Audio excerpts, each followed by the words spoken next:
Joining us now is a royal commentator, Jennie Bond. Welcome, Jennie. Thank you very much for joining us. I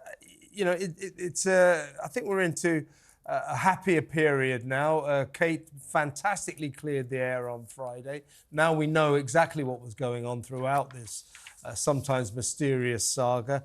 William found out 28 minutes before he was due to be at his godfather's memorial service that his wife had cancer. Kate delayed it until Friday, the announcement, because she wanted her kids to be out of school. It was the end of term then. So it all falls into place. And a lot of people are saying, well, given the seriousness of this situation, both Kate and the King suffering from cancer, there can be nothing more serious medically than that. Surely it's time for the brothers to bury the hatchet. I think they forget how deep Harry plunged that hatchet, and William is in no mood to forgive and forget, despite the emotional circumstances that he and indeed all of us find ourselves right now. Yeah, well, I mean, I don't think William, frankly, gave a thought to contacting Harry and Meghan. I think William is focused with a laser-like beam on his wife's health and on his children. And I just think that he has put the blinkers on completely where the Harry problem, if you like, is concerned. I don't think he has, nor should we expect him to have, the emotional strength to deal with this new trauma in his life. And I don't think any pressure or expectation should be put on him to bury the hatchet, as you say, with his brother. It's not going to happen. I'm sure Harry and Meghan are very sad, and that allegedly they have, I hate that American term, they've reached out. They've contacted the couple privately. But I don't think that would mean anything much to William and Catherine at this stage. And I think the rift is the last thing on their minds.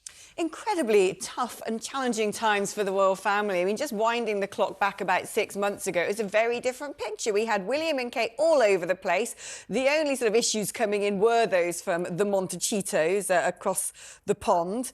But we had a king who was really sort of cementing his reign, and this slimmed down royal family, yes, but a royal family that was sort of coalescing around a very sort of modern-looking future. And now, blighted by the same disease, really quite breathtaking, I think, especially the shock of Kate also being diagnosed with cancer.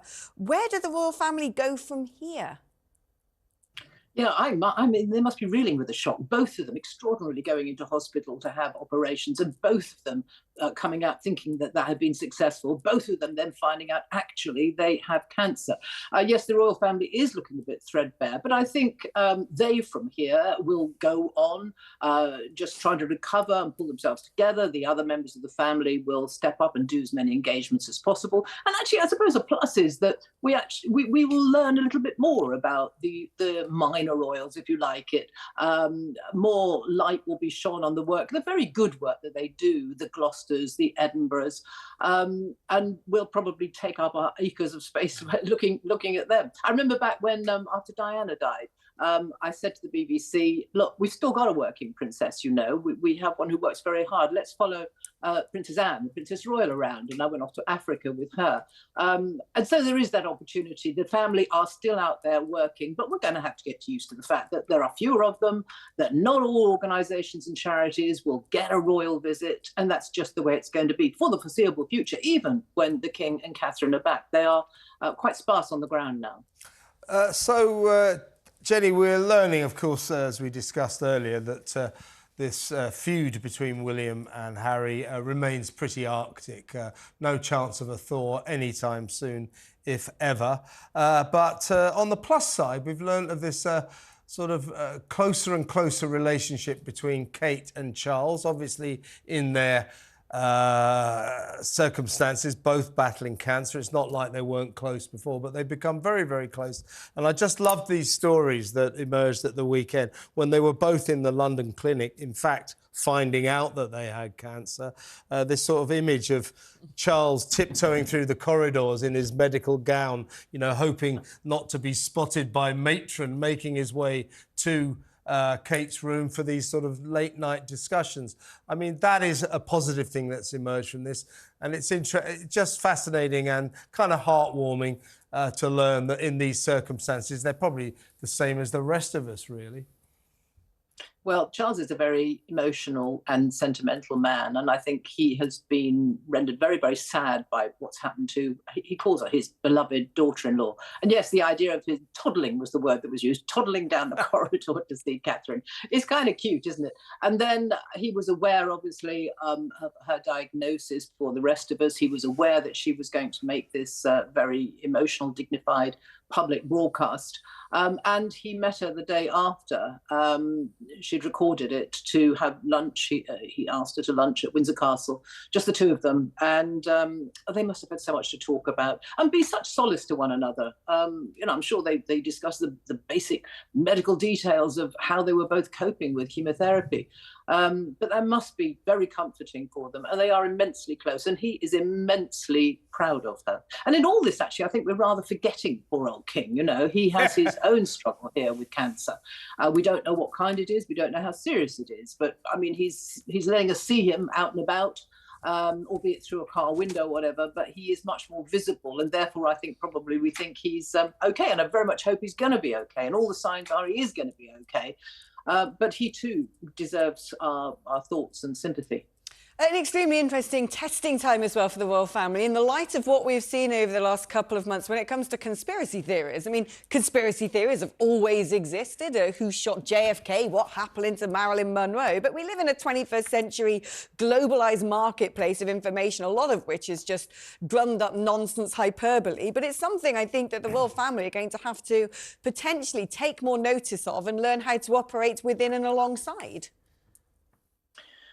Oh, I suppose so. Basically, I have found the social media trolls disgusting. It's an absolute cesspit in there. And I got very saddened by the fact that mainstream media started reporting what was going on, the social media frenzy about where is Catherine. And I remember, I think it was Newsnight rang me up first of all. I said, well, I don't want to talk about that. Let's ignore it. Ignore it, for God's sake. We're serious journalists. We don't need to go down these rabbit holes. We don't need to give them the option of publicity. And I don't think we should in the future. I think we should ignore the social media trolls. They can say what they want, hurtful as it is, and we should get on with reporting serious news and concentrating on what matters. Yeah, I agree. Yeah, and remember that, I was among the people calling for, I said, come on, Kate, you've got to address the nation. Talk to us. Tell us what's going on. We haven't got enough information, and this is causing all these conspiracy theories. And then sort of to my shame, I learned that she wanted to talk to us. She just didn't want to talk to us until the end of term so she could protect the kids. So all of this has a reason. She would have put these conspiracy theories to bed 2 weeks ago if it wasn't for the kids. So remember what Kate did there, because the last fortnight has not been pleasant for her. And you're right, Jennie, we should forget about all this conspiracy theory nonsense and now she's been very transparent and let her recover. Jennie, excellent to talk to you as